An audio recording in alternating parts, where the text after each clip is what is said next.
ഓം ശാന്തി. 27/1/2026 പ്രഭാതമുരളി മധുബൻ.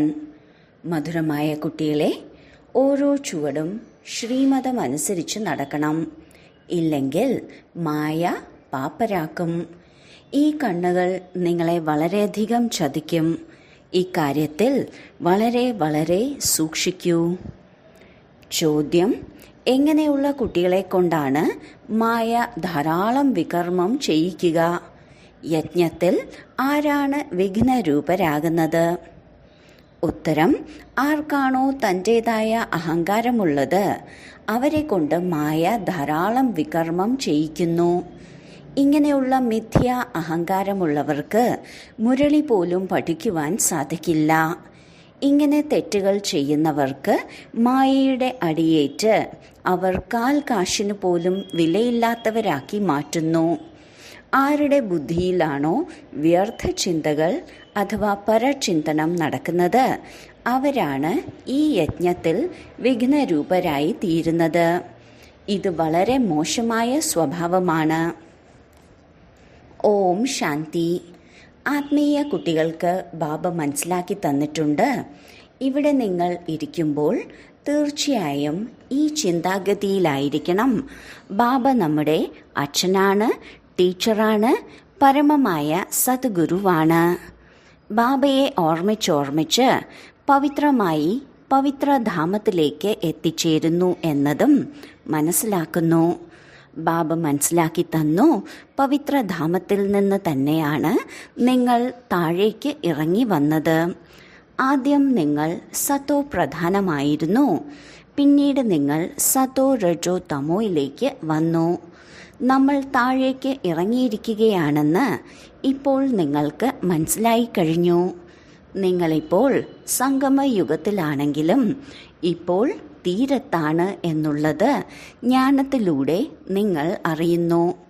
എന്നാൽ നമ്മൾ ശിവബാബയുടെ ഓർമ്മയിലാണെങ്കിൽ ശിവാലയത്തിൽ നിന്നും ദൂരെയല്ല. ശിവബാബയെ ഓർമ്മിക്കുക പോലും ചെയ്യുന്നില്ലെങ്കിൽ ശിവാലയം വളരെ ദൂരെയാണ്. ശിക്ഷകൾ അനുഭവിക്കേണ്ടി വരുന്നു എങ്കിൽ ശിവാലയം ദൂരത്ത് തന്നെയാണ്. അപ്പോൾ ബാബ കുട്ടികൾക്ക് കൂടുതൽ ബുദ്ധിമുട്ടുകളൊന്നും തന്നെ നൽകുന്നില്ല. ഒന്ന് ഇടയ്ക്കിടയ്ക്ക് പറയാറുണ്ട്, മനസ്സാ വാച കർമ്മണ പവിത്രമായി തന്നെ ജീവിക്കണം. ഈ കണ്ണുകൾ വളരെയധികം ചതിക്കുന്നു. വളരെയധികം സൂക്ഷിച്ച് നടക്കേണ്ടതുണ്ട്. ബാബ മനസ്സിലാക്കി തന്നിട്ടുണ്ട്, സാക്ഷാത്കാരവും യോഗവും തീർത്തും വേറിട്ടതാണ്. യോഗം അർത്ഥം ഓർമ്മ.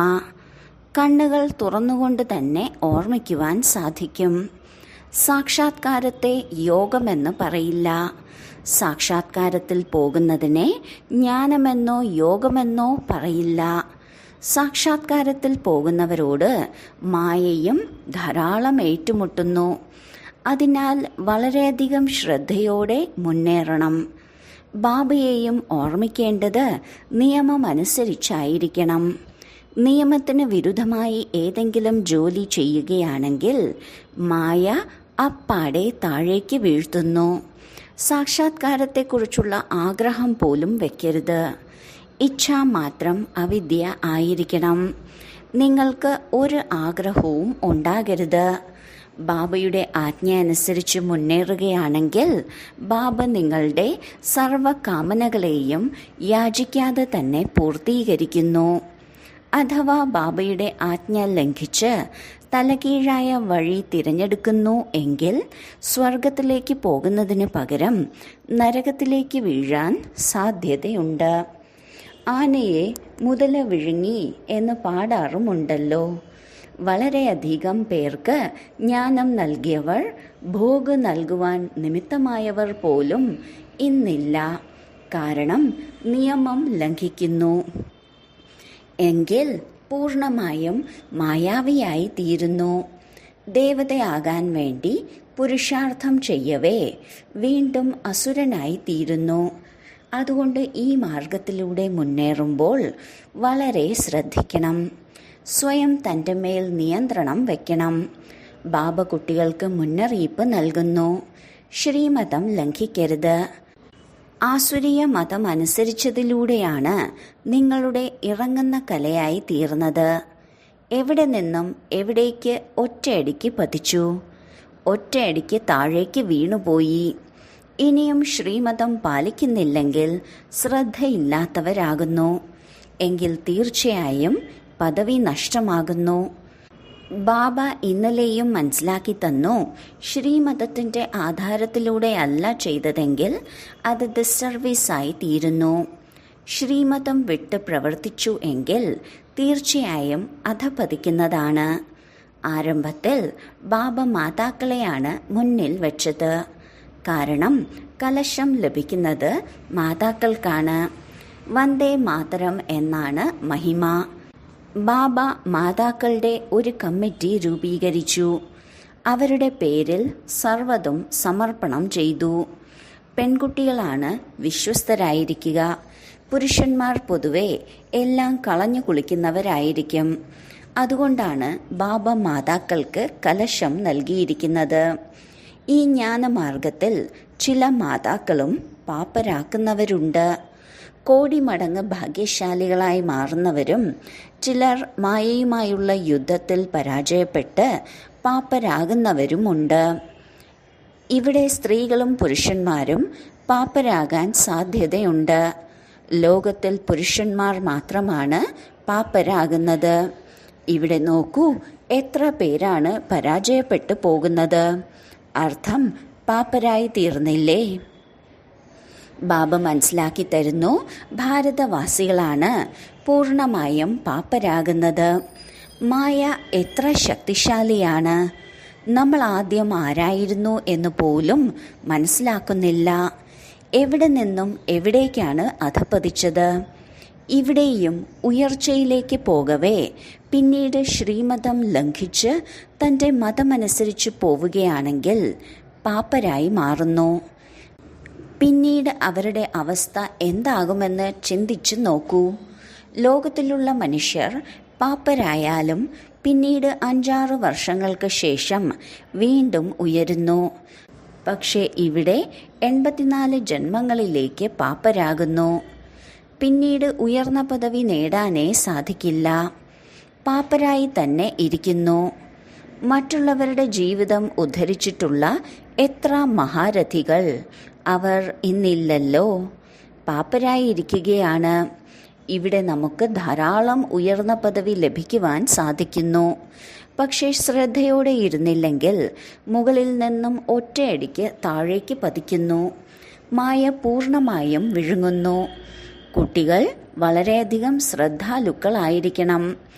തൻ്റെ മതമനുസരിച്ച് അല്ലെങ്കിൽ അവനവൻ്റെ ഇഷ്ടത്തിന് കമ്മിറ്റികൾ രൂപീകരിക്കുക. ഇതിലൂടെ യാതൊന്നും തന്നെ ലഭിക്കുന്നില്ല. ബാബയുമായി ബുദ്ധിയോഗം വെച്ചാൽ മാത്രമേ സത്തോ പ്രധാനമായി തീരൂ. ബാബയുടേതായി തീരുന്നതിന് ശേഷം ബാബയുമായി യോഗം വയ്ക്കുന്നില്ലെങ്കിൽ ശ്രീമതം ലംഘിക്കുന്നു. എങ്കിൽ ഉടനെ താഴേക്ക് പതിക്കുന്നു. ബാബയുമായുള്ള സംബന്ധം തന്നെ മുറിഞ്ഞു പോകുന്നു. ബുദ്ധിയോഗം ബാബയുമായി ആയിരിക്കില്ല. ബാബയുമായുള്ള സംബന്ധം മുറിഞ്ഞു പോയാൽ പരിശോധിക്കണം, മായ നമ്മെ എന്തിനാണ് ഇത്രയും ബുദ്ധിമുട്ടിക്കുന്നത് എന്ന്. പ്രയത്നിച്ച് തന്നെ ബാബയുമായുള്ള ബന്ധം യോജിപ്പിക്കണം. ഇല്ലെങ്കിൽ എങ്ങനെ ബാറ്ററി ചാർജ് ആകും? വികർമ്മം ചെയ്യുന്നതിലൂടെ ബാറ്ററി കാലിയാകുന്നു. ഉയർച്ചയിലേക്ക് പോകവേ താഴേക്ക് പതിക്കുന്നു. ഇതുപോലുള്ള ധാരാളം കുട്ടികളുണ്ട്. ആരംഭത്തിൽ എത്ര പേരാണ് വന്ന് ബാബയുടേതായി തീർന്നത്? ഭട്ടിയിൽ ധാരാളം പേരുണ്ടായിരുന്നു. ഇപ്പോൾ അവരെല്ലാം എവിടെ? എല്ലാവരും താഴേക്ക് വീണുപോയി. കാരണം പഴയ ലോകത്തെ ഓർമ്മ വന്നു. ഇപ്പോൾ ബാബ പറയുന്നു, ഞാൻ നിങ്ങൾക്ക് പരിധിയില്ലാത്ത വൈരാഗ്യം വരുത്തുകയാണ്. ഈ പഴയ പതിത ലോകത്തോട് ഹൃദയത്തിൻ്റെ പ്രീതി വെക്കരുത്. സ്വർഗത്തോടായിരിക്കണം ഹൃദയത്തിൻ്റെ പ്രീതി വെക്കേണ്ടത്. തീർച്ചയായും പ്രയത്നമാണ്. അഥവാ ഈ ലക്ഷ്മി നാരായണനായി മാറാൻ ആഗ്രഹിക്കുന്നുവെങ്കിൽ തീർച്ചയായും പ്രയത്നിക്കണം. ബുദ്ധിയോഗം ഒരേയൊരു ബാബയുമായി മാത്രമായിരിക്കണം. പഴയ ലോകത്തോട് വൈരാഗ്യമുണ്ടായിരിക്കണം. ശരി, പഴയ ലോകത്തെ മറക്കണം. പക്ഷേ എന്തിനെയാണ് ഓർമ്മിക്കേണ്ടത്? ശാന്തിധാമത്തെയും സുഖധാമത്തെയും. എത്ര സാധിക്കുന്നുവോ ഇരിക്കുമ്പോഴും എഴുന്നേൽക്കുമ്പോഴും നടക്കുമ്പോഴും കറങ്ങുമ്പോഴും ബാബയെ ഓർമ്മിക്കണം. പരിധിയില്ലാത്ത സ്വർഗത്തെയും ഓർമ്മിക്കണം. ഇത് തീർത്തും സഹജമാണ്. അഥവാ ഈ രണ്ട് ആശകളിൽ നിന്നും തലകീഴായി നടക്കുന്നുവെങ്കിൽ തീർച്ചയായും പദവി ഭ്രഷ്ടമാകുന്നു. നിങ്ങൾ ഇവിടേക്ക് വന്നത് തന്നെ നരനിൽ നിന്നും നാരായണനായി മാറുന്നതിനായാണ്. എല്ലാവരോടും നിങ്ങൾ ഇത് തന്നെയാണ് പറയുന്നതും. നിങ്ങൾക്ക് തമോ പ്രധാനത്തിൽ നിന്ന് സതോ പ്രധാനമായി തീരണം. കാരണം ഇത് മടക്ക യാത്രയ്ക്കുള്ള സമയമാണ്. ലോകത്തിൻ്റെ ചരിത്രവും ഭൂമിശാസ്ത്രവും ആവർത്തിക്കുക അർത്ഥം സ്വർഗത്തിൽ നിന്നും നരകം, പിന്നീട് വീണ്ടും നരകത്തിൽ നിന്ന് സ്വർഗം ആകുന്നു. ഈ ചക്രം കറങ്ങിക്കൊണ്ടിരിക്കുന്നു. ഇവിടെ സ്വദർശന ചക്രധാരിയായിരിക്കൂ എന്ന് ബാബ മനസ്സിലാക്കി തന്നിട്ടുണ്ട്. നമ്മൾ എത്ര തവണ ഈ ചക്രം കറങ്ങി എന്നതിൻ്റെ തന്നെ സ്മൃതിയിലിരിക്കണം. നമ്മൾ സ്വദർശന ചക്രധാരികളാണ്. ഇനി വീണ്ടും ദേവത ആകുന്നു. ലോകത്തിൽ മറ്റാർക്കും തന്നെ ഈ രഹസ്യത്തെക്കുറിച്ച് അറിയില്ല. ഈ ജ്ഞാനം ദേവതകൾക്ക് കേൾപ്പിക്കേണ്ടതായ ആവശ്യമില്ല. അവർ പവിത്രം തന്നെയല്ലേ? അവർക്ക് ശംഖ് മുഴക്കാനായി അവരിൽ ജ്ഞാനം തന്നെ ഇല്ലല്ലോ. പവിത്രമായതുകൊണ്ട് അവരെ സൂചിപ്പിക്കേണ്ടതായ ആവശ്യമില്ല. രണ്ടുപേരും ഒരുമിച്ചിരുന്നു കൊണ്ടും പവിത്രമായിരിക്കുമ്പോഴാണ് ചതുർഭുജമായി കാണിക്കുന്നത്. നിങ്ങളെയും സൂചിപ്പിക്കാൻ സാധിക്കില്ല. കാരണം നിങ്ങൾ ഇന്ന് ദേവതയാകുവാനുള്ള പുരുഷാർത്ഥം ചെയ്യുന്നു. പിന്നീട് നാളെ താഴേക്ക് പതിക്കുന്നു. മായ നിങ്ങളെ വീഴ്ത്തുന്നു. ബാബ നിങ്ങളെ ദേവതയാക്കുന്നു. മായ വീണ്ടും അസുരനാക്കുന്നു. മായ അനേക പ്രകാരത്തിലുള്ള പരീക്ഷയിടുന്നു. ബാബ എപ്പോഴാണോ ഇതെല്ലാം മനസ്സിലാക്കി തരുന്നത് അപ്പോൾ എല്ലാം മനസ്സിലാകുന്നു. ശരിക്കും തൻ്റെ അവസ്ഥ താഴേക്ക് വീണുപോയതാണെന്ന് മനസ്സിലാക്കുന്നു. എത്ര പാവങ്ങളായ കുട്ടികളാണ് തൻ്റെ സർവ്വതും ശിവബാബയുടെ ഖജനാവിൽ സമർപ്പണം ചെയ്തതിന് ശേഷവും മായയോട് തോറ്റുപോകുന്നത്. ശിവബാബയുടേതായി മാറിയതിനു ശേഷവും എന്തുകൊണ്ടാണ് ബാബയെ മറക്കുന്നത്? ഇതിൽ ഓർമ്മയുടെ യാത്ര വളരെയധികം മുഖ്യമാണ്. യോഗത്തിലൂടെ തന്നെയാണ് പവിത്രമാകേണ്ടത്. ജ്ഞാനത്തോടൊപ്പം തന്നെ പവിത്രതയും ആവശ്യമാണ്. നിങ്ങൾ ബാബയെ വിളിക്കുന്നത് തന്നെ വരൂ, വന്ന് ഞങ്ങളെ സ്വർഗത്തിലേക്ക് പോകുന്നതിനായി പവിത്രമാക്കി മാറ്റൂ എന്ന് പറഞ്ഞാണ്. പാവനമായി ഉയർന്ന പദവി നേടുന്നതിനാണ് ഓർമ്മയുടെ യാത്ര.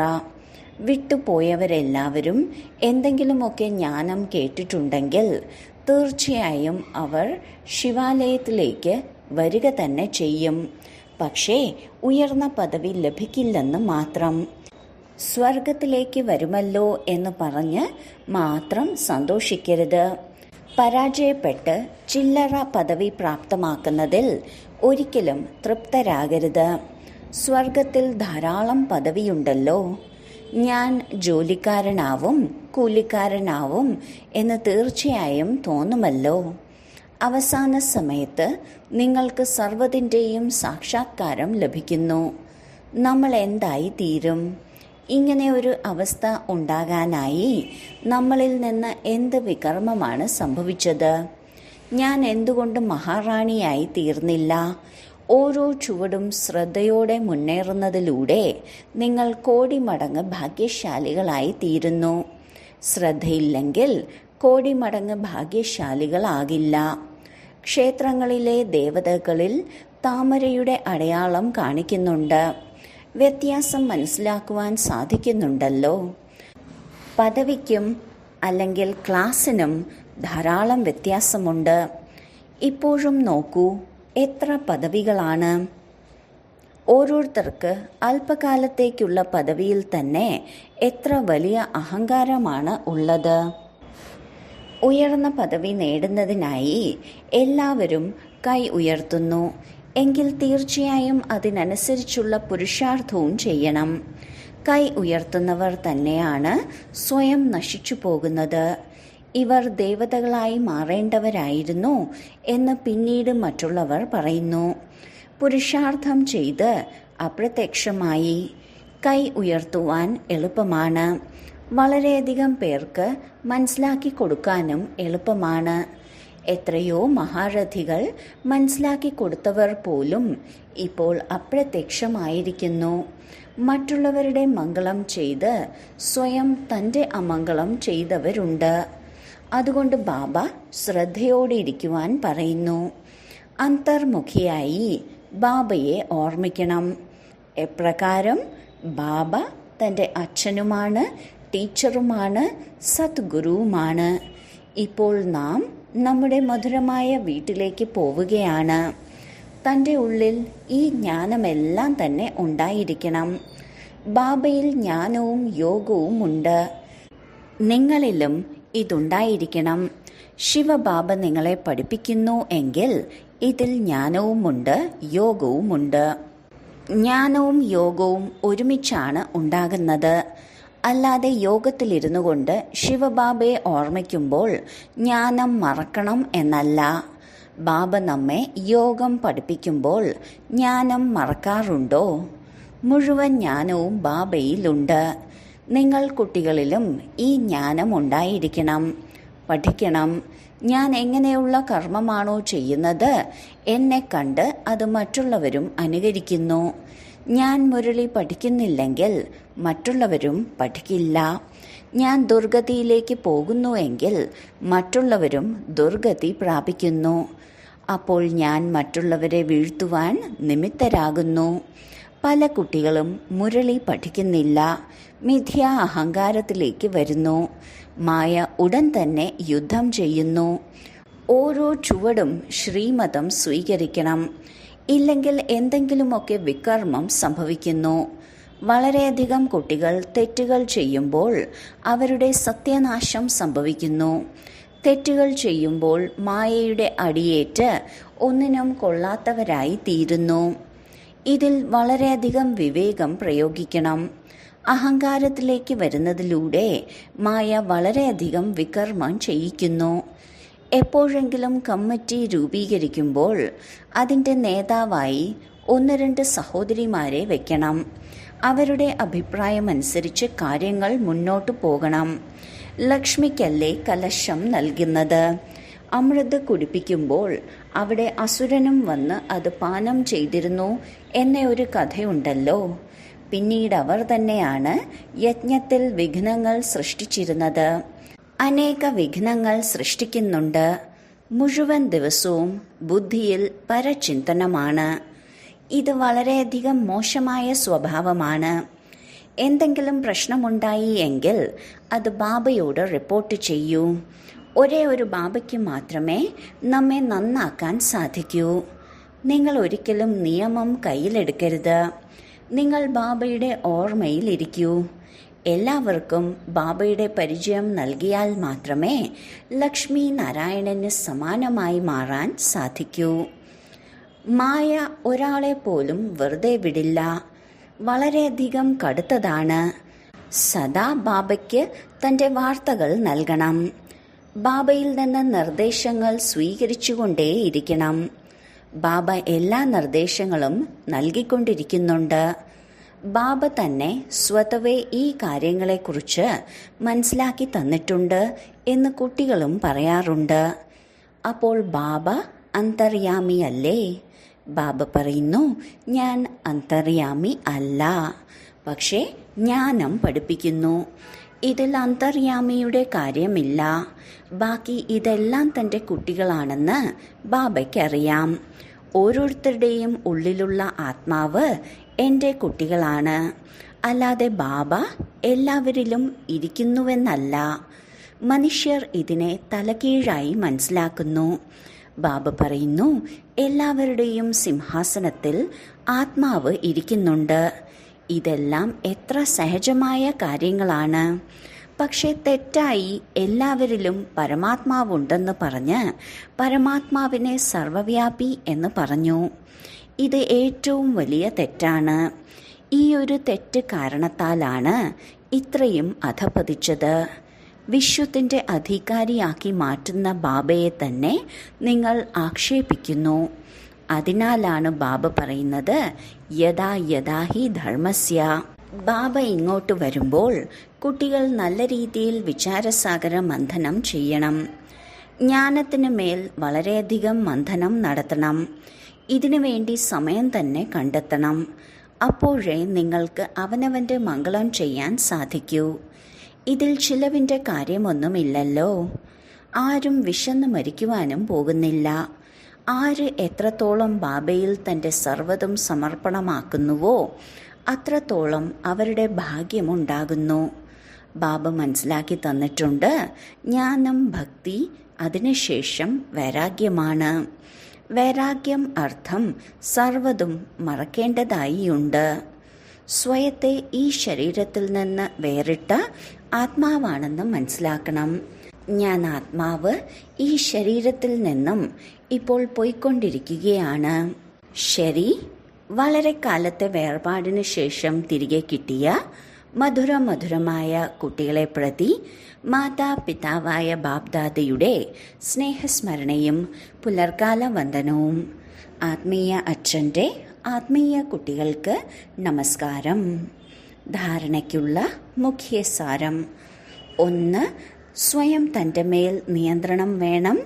ശ്രീമത്തിൽ ഒരിക്കലും ഉപേക്ഷ കാണിക്കരുത്.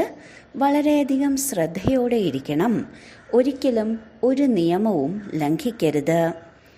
2. അന്തർമുഖിയായി ഒരേ ഒരു ബാബയുമായി ബുദ്ധിയുടെ സംബന്ധം യോജിപ്പിക്കണം. ഈ പതീതവും പഴയതുമായ ലോകത്തിൽ നിന്നും പരിധിയില്ലാത്ത വൈരാഗ്യം ഉണ്ടാകണം. ബുദ്ധിയിലുണ്ടായിരിക്കണം, എന്ത് കർമ്മമാണോ ഞാൻ ചെയ്യുന്നത് എന്നെ കണ്ട് മറ്റുള്ളവരും പിന്തുടരും. വരദാനം: ജ്ഞാനത്തിൻ്റെ പോയിന്റുകൾ ദിനം പ്രതി റിവൈസ് ചെയ്ത് പരിഹാര സ്വരൂപമാകുന്ന ദുഃഖമില്ലാത്ത ലോകത്തിലെ ചക്രവർത്തിയായി ഭവിക്കട്ടെ. ഡയറിയിലോ ബുദ്ധിയിലോ ഉള്ള ജ്ഞാനത്തിൻ്റെ പോയിന്റുകൾ ദിനം പ്രതി റിവൈസ് ചെയ്യൂ. അതിനെ അനുഭവത്തിൽ കൊണ്ടുവരൂ. എങ്കിൽ ഏത് പ്രശ്നവും സഹജമായി പരിഹരിക്കാൻ കഴിയും. വ്യർത്ഥ സങ്കല്പങ്ങളുടെ ചുറ്റിക കൊണ്ട് പ്രശ്നങ്ങളുടെ കല്ല് തകർക്കുന്നതിൽ സമയം പാഴാക്കരുത്. ഡ്രാമ എന്ന ശബ്ദത്തിൻ്റെ സ്മൃതിയിലൂടെ ഹൈജമ്പ് നൽകി മുന്നോട്ട് പോകുക. അപ്പോൾ ഈ പഴയ സംസ്കാരങ്ങൾ നിങ്ങളുടെ ദാസനായി മാറും. ആദ്യം ചക്രവർത്തിയാകൂ. സിംഹാസനത്തിൽ ഇരിക്കുക. സ്ലോഗൻ: ഓരോരുത്തർക്കും ബഹുമാനം നൽകുക എന്നാൽ ബഹുമാനം പ്രാപ്തമാക്കുന്നതാണ്. അവ്യക്ത സൂചന: ഈ അവ്യക്ത മാസത്തിൽ ബന്ധനമുക്തരായിരുന്ന് ജീവൻ മുക്ത സ്ഥിതിയുടെ അനുഭവം ചെയ്യൂ. ജീവൻ ബന്ധനത്തോടൊപ്പം ജീവൻ മുക്തിയുടെ അനുഭവം വരുന്നു. ഇവിടെ ജീവൻ ബന്ധനത്തിൻ്റെ കാര്യമേ ഇല്ല. അവിടെ ആ പ്രാപ്തികൾ മാത്രമേ ഉണ്ടാകൂ. ഇപ്പോൾ അനുഭവിക്കാൻ കഴിയുന്ന മുക്തിധാമത്തിൻ്റെ മുക്തിയുടെ അനുഭവം അവിടെ ചെയ്യാൻ കഴിയില്ല. അതിനാൽ സംഗമയുഗത്തിൽ മുക്തിയുടെയും ജീവൻ മുക്തിയുടെയും അനുഭവം ചെയ്യൂ. സമ്പത്തിൻ്റെ അധികാരിയായി മാറിയിരിക്കുന്നു. ഇപ്പോൾ അത് ജീവിതത്തിൽ ധാരണ ചെയ്ത് പൂർണ്ണമായും പ്രയോജനപ്പെടുത്തൂ. ഓം ശാന്തി.